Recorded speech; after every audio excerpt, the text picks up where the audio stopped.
friends now, friends in future, friends forever. And these were the two greatest navies on earth. And that's the situation when the Archduke was assassinated. 6 weeks later, the two countries are slaughtering each other in the fields of France. Unbelievable. Or 6, 8 weeks later. What was the Schlieffen Plan? The Schlieffen Plan was, he's one of the more interesting characters in history. Count von Schlieffen took over the German General Staff in 1896. One of the previous leaders of it had been the great von Moltke, who believed, you know, they had trouble with France and Russia, that if war came, the Germans should adopt a defensive posture and and defend what they had and let the enemy, they said, commit suicide on German steel. Von Schlieffen said the only way, the strategic doctrine of the German General Staff is this: wherever a crisis occurs and war is imminent, we are going to be at war with both Russia and France. And the most powerful of our enemies and the most capable is the French army. The Russian army, while enormous, will take a long period of time. They don't have the railroads.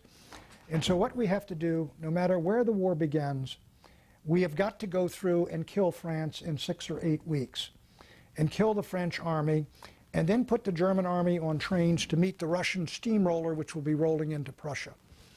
And this was dogma, doctrine in the German General Staff. And they had all the timetables, all the horses, all the locomotives where everybody reported. It was a gigantically enormous, complex plan. But to make it work, Schlieffen looked at the French forts at Epinal, Verdun was one, Toul or others. These were tremendous French forts that were just east of Alsace-Lorraine. And the Germans said, if we send our army in there, it'll be cut to pieces by these defensive positions. So how can we get into France? And the answer was Belgium. Belgium is neutral.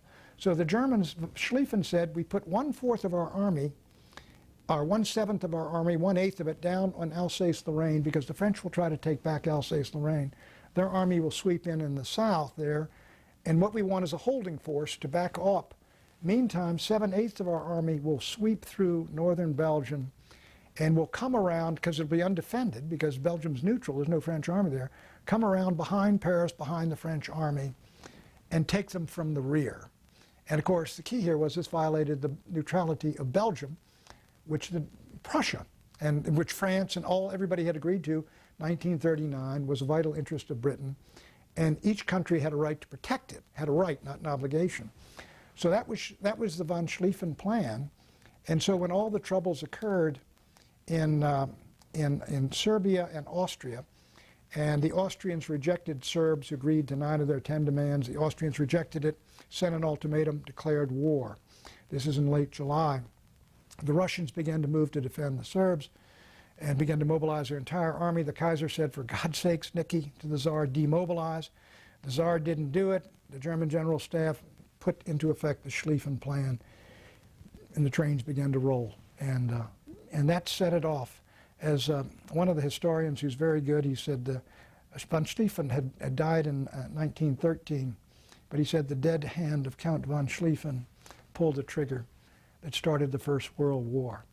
It's a remarkable story. Schlieffen is an unbelievable creature.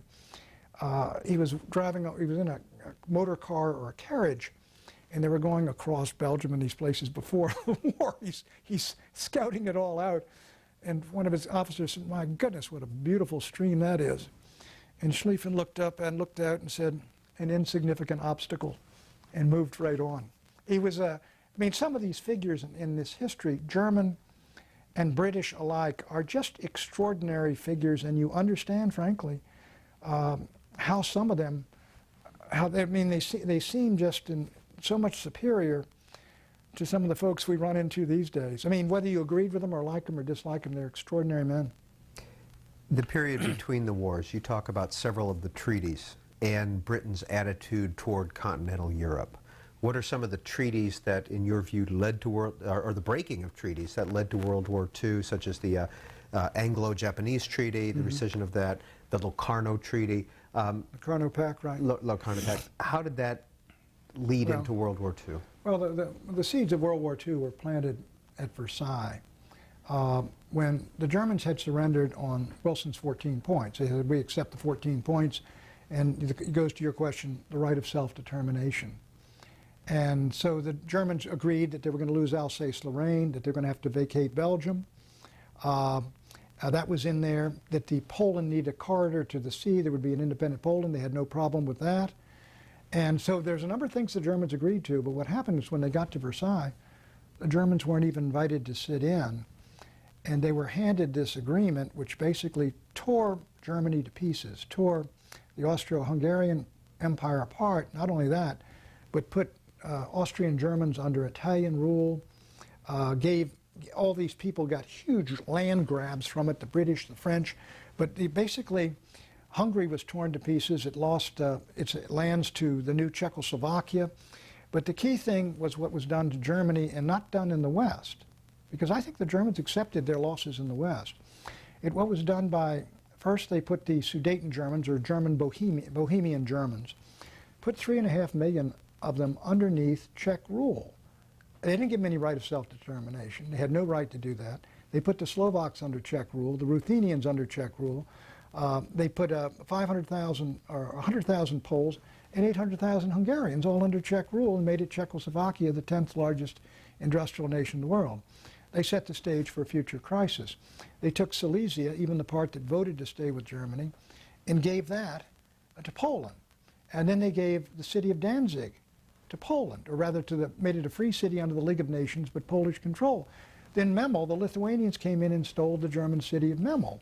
And so what the Germans did, they were divided, they were dismembered, they were given unpayable debts, all their colonies, which they said would be equally, we will have a fair settlement. They stole everything from their colonies. All the German private property, homes, were taken. The German rivers were internationalized.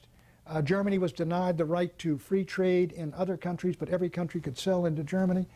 And it was just it was a humiliation and a disgrace and a dishonoring of what Wilson had promised, and a dishonoring of all the things that had been promised in the peace negotiations at the beginning, at the end of the war.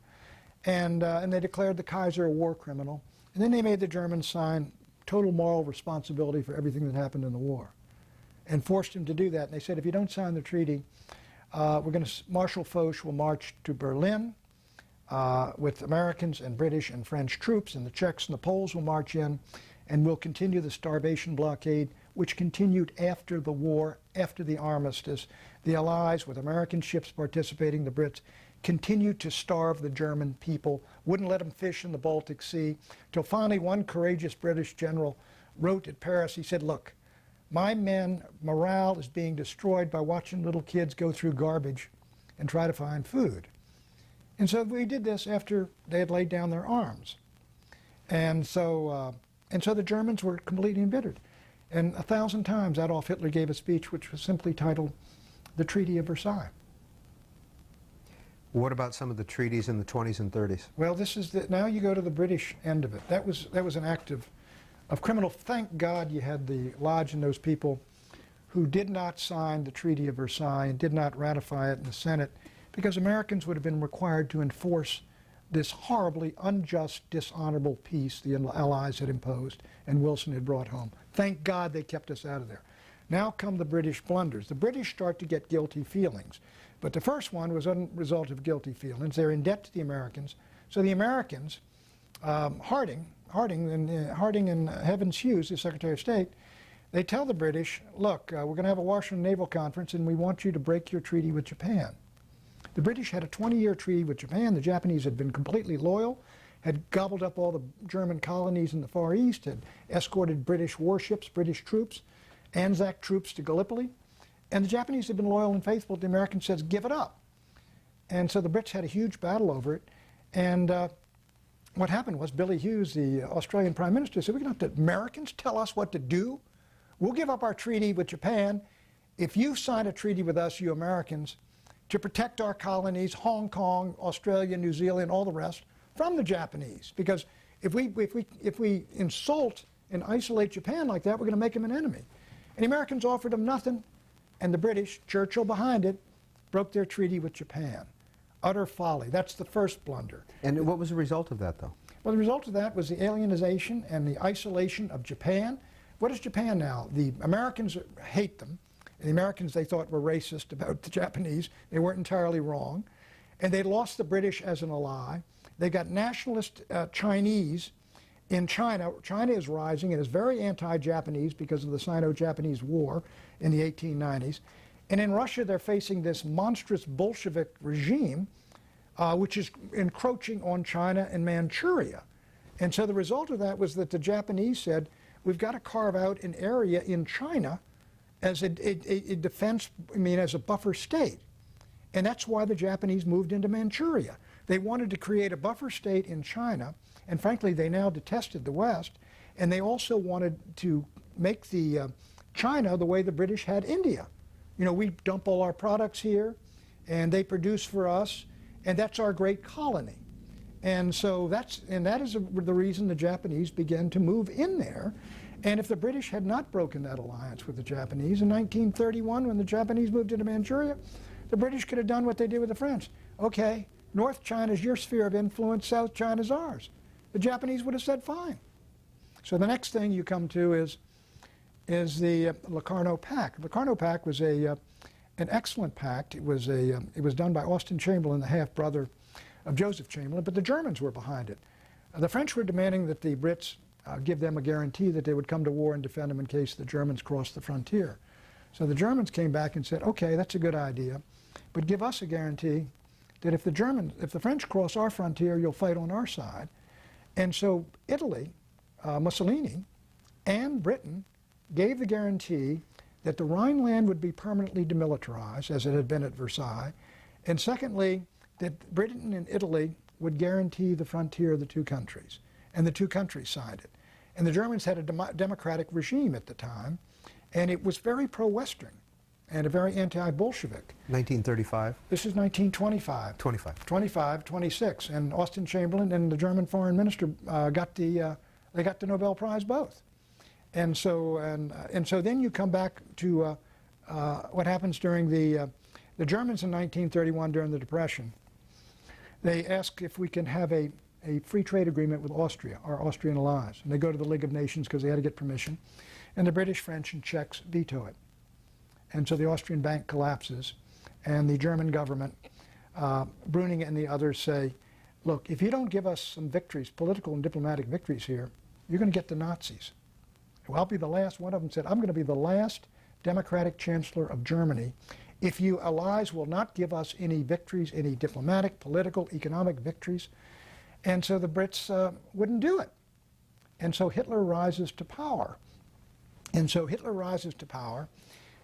his ideal alliances, as I said, are Britain and they are Italy. And he's a great admirer of Il Duce's. And when he was just the Nazi leader, he wrote to Il Duce through the Italian Chamber of Commerce in Berlin. He said, I'd like an autographed photo of Il Duce. And Mussolini wrote across it, denied. Mussolini despised Hitler. He thought Hitler was a clown. Hitler made his first foreign trip. He shows up in Venice. As chancellor. As chancellor, it's 1934. And von Neurath, as foreign minister, says, what you want to do is you want to dress up in civilian clothes. He's got this silly hat on and this raincoat and this other coat and his striped pants and everything. And he shows up, and Mussolini is in there in this resplendent outfit. And so Mussolini tells Ciano and his son-in-law and his other diplomats, he says, you know, what a clown this Hitler is. And then Hitler apparently came in and starts talking to him about Mein Kampf. And Mussolini said, you know, he's talking about this book, this stupid book I've never had a chance to read. And then Hitler starts talking about the allegedly racial Negroid traits in Mediterranean people, like Italians. So it was just a horrendous meeting. And Mussolini's laughing at this clown.